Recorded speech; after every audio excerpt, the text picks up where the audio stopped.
when I graduated high school, my dad gave me a good piece of advice. And he said, son, study anything you want, just don't do civil engineering. And I thought to myself, that's a great piece of advice. I'm going to do the exact opposite. And so my dad was a construction engineer, and then that's how I ended up being a construction engineer. So I've been building stuff around the world. Interestingly enough, I never liked the school. I always preferred to be in a construction site. When I was doing my bachelor's degree, I would actually cut class to go volunteer on construction projects and just build things. Funnily enough, I think God punished me by making me a professor now of construction. But so that's my background. I've built underwater pipelines. I spent a year in Afghanistan as a civilian private contractor. The slogan of the company was Hara Construction Afghanistan, take it easy, we will build it again. So that was definitely an exciting period in my life. I've done a $350 million gas refinery, built the cruise ship terminal in Amsterdam, lots and lots of projects around the world. Ended up doing a PhD at Stanford, and that's where I developed ALICE. ALICE is an acronym. It stands for Artificial Intelligence Construction Engineering. It's the world's first generative construction simulator.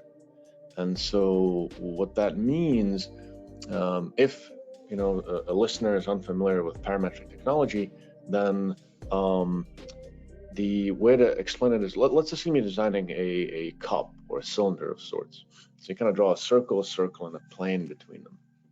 Somebody wants a bigger cup, you redraw it. A small, you got to redraw the cup every time there's a change. If your tool is parametric, you change the parameters. You've got the height and diameter, you change those, and your software redraws the object. This is really useful when you're designing, say, a car engine, right? Engineer Mary says, hey, I want pipe 24 to be half an inch, not 1 inch in diameter. Well, back in the day, you were like, crap, I've got to change all the cross sections, all the elevations, all the, plans, all those drawings change. Whereas with a parametric tool, you simply change the number and the change ripples through your system. And so that's been done in design for, maybe 40 years. It's never been done in construction till now. That's what we've developed. We developed a generative or a parametric simulator. You take a construction project, you set up the rules that govern it. And so it sounds abstract, but it's relatively straightforward. It's like, how many tasks do you need to build a column? What resources do you need to build a column? Apply that knowledge to all columns. And so you basically set up this rule set inside of ALICE, and then ALICE generates millions of different ways of building a project for you. It simulates. Build it with 1 crane, 2 cranes, overtime, no overtime, and so on and so forth. It does all these different options for you. And so that's basically what ALICE is. The idea for ALICE actually came, there's sort of these two moments. One, I was in Afghanistan, and I was sort of sitting there trying to figure out the fastest or the most optimal way to sequence landing strips for F-16s. And I couldn't figure out the optimal sequence, and I sort of kept thinking, like, it'd be kind of nice to have a tool that would do that for you. And then the other moment came when I was on the cruise ship terminal project in Amsterdam. The city of Amsterdam was building a new cruise ship terminal, and the project at the time was 6 weeks late. The structural steel was 6 weeks late. And the guy that was the subcontractor responsible for the steel kept saying, I can't build any faster, And so I got up, looked outside the window, and there was 100,000 square foot of space with 6 people in it. And that's when I realized, construction sites are empty. Look at any construction project around the world. Literally drive down the road, take a look at one, and you'll notice that there's pockets of work sometimes, but predominantly it's empty. It's an empty site. And so that got me thinking. I said, out of all the projects I've seen, at that point in my career, it's true, they look empty. So I wonder if that's actually a common pattern across projects. And so we started measuring this. We took photos every 20 minutes and analyzed how much of that space was being used. And I'd invite your readers to guess, what percentage of construction space is used for construction on average. And we did this twice in the Netherlands, once in the US, and the number we came up with was consistent, which was 3%. So 3% of space is used on average on a construction site is used for construction. So that got us to thinking about algorithms. And so we ended up developing algorithms that would maximize space usage. And then at one point we realized, hey, those algorithms know how to build. Maybe they can optimize sequence. And one thing led to another. And that was kind of how Alice was born. It's part of that generative and parametric idea, right? Which is, what is the best way to build something? There's really two ways to answer that question. You're either going to mathematically calculate out the answer. So you'll have some mathematical equation that you can resolve that will tell you this is the fastest way to build your project, or this is the slowest way to build your project, right?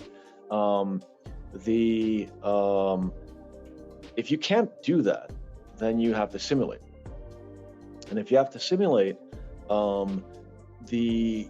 you have to generate a whole bunch of simulations, right? You want to build it with one crane, two cranes, overtime, no overtime. Like, if your question, and we usually start with that with our clients, which is, what are you trying to figure out?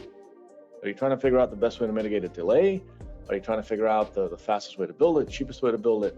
Are you interested in building it with two cranes, three cranes? Are you, is your gut sense telling you that maybe overtime for steel workers? Like, what are the things that you think are going to affect the outcome of this project? And so you take those and you run those simulations. And that's why we call it construction auctioneering.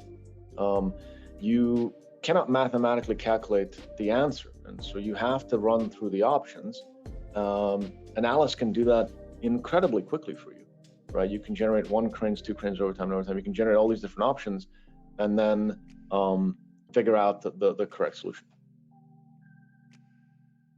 Yeah, so currently what we serve is commercial and infrastructure projects that are greater than 100 million, and we're now moving also into industrial projects that are greater than 100 million.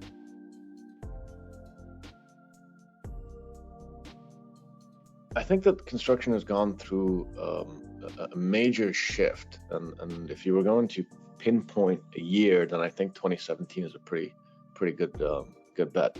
I think we've reached a critical mass of technologies that are enabling the next wave of innovation to happen, and so there was double the venture capital over the prior year that went into construction in 2017. The input to construction, the design, has been digitized. That's been a long time coming. BIM has finally, become mainstream, is maybe the word that you could use. Cloud computing, the processors have finally caught up to what the requirements of our field. Our field tends to be larger, more complex. Construction projects, our regular operating model or our regular problems that we solve have 3,000, 6,000 tasks. That's definitely not the case in other fields. And so I think that there's been a critical mass of technologies and money that have sort of collided, or arrived at the same time, that has resulted in this kind of big shift in construction. And I think what's happening to construction today is what happened to manufacturing back in the 70s and 80s. It's incredible to be part of it. I really think that in the next 10 years, we're going to see construction become a high-tech field that applies, all the buzzwords, the AI and the ML and the optimization and the operations research and all those kind of things. So that's why I think it's not a great time, it's the time that this is happening.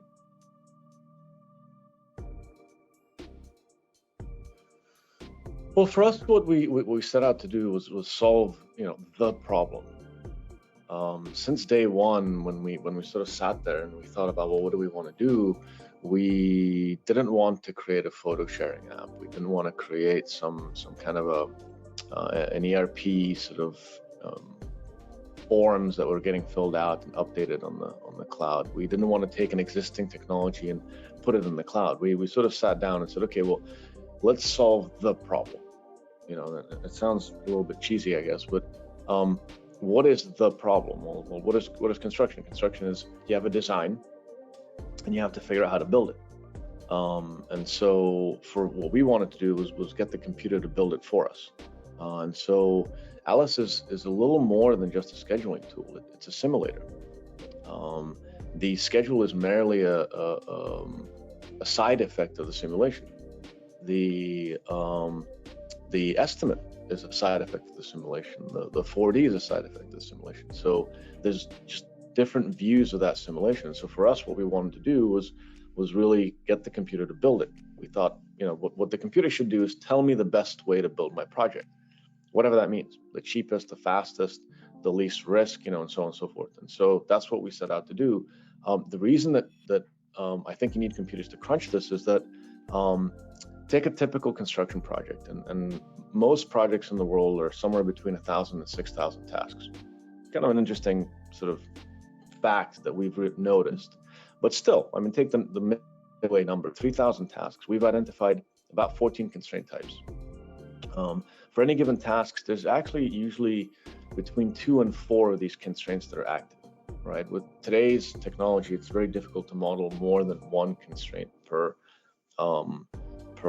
task. But if you have 3,000 tasks multiplied by 3 constraints over, call it, a year, 300 days of a project, right? That gives you somewhere around, what is it? 3,000 times 9,000, times,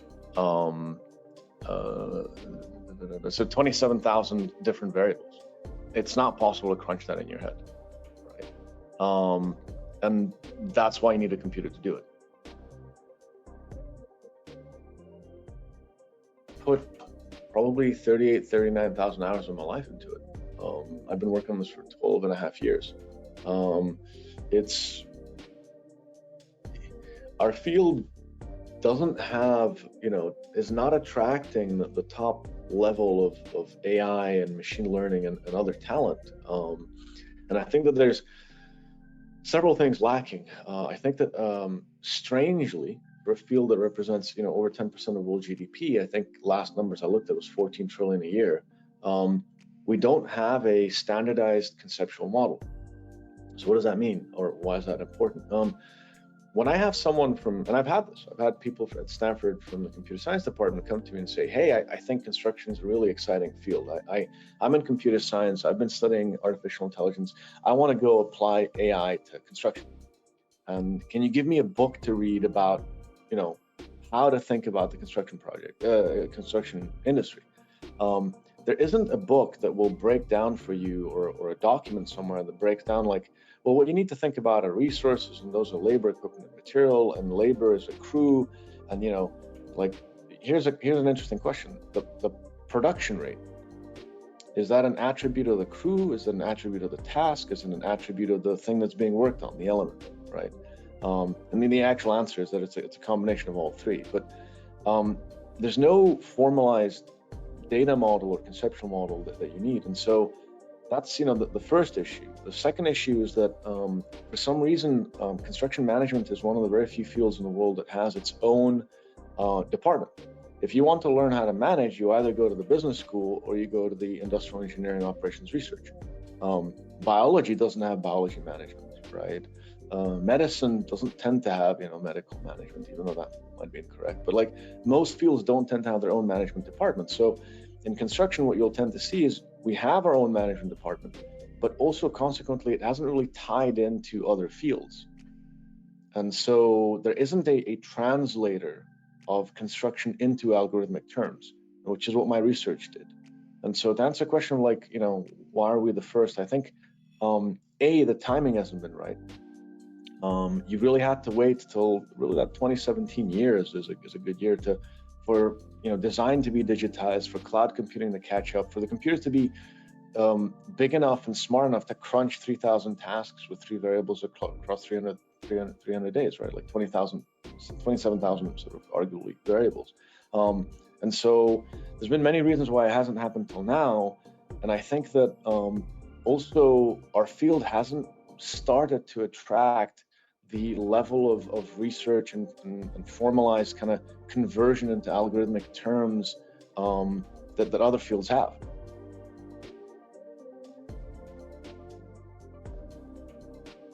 you get about 17% savings on duration and about 13% on labor and equipment costs. This is actually in line with what we've seen at Stanford over the last 3 decades. When you run something in a computer and generate lots of solutions, and you compare it to solutions that are generated by hand, you'll tend to see roughly a 20% improvement.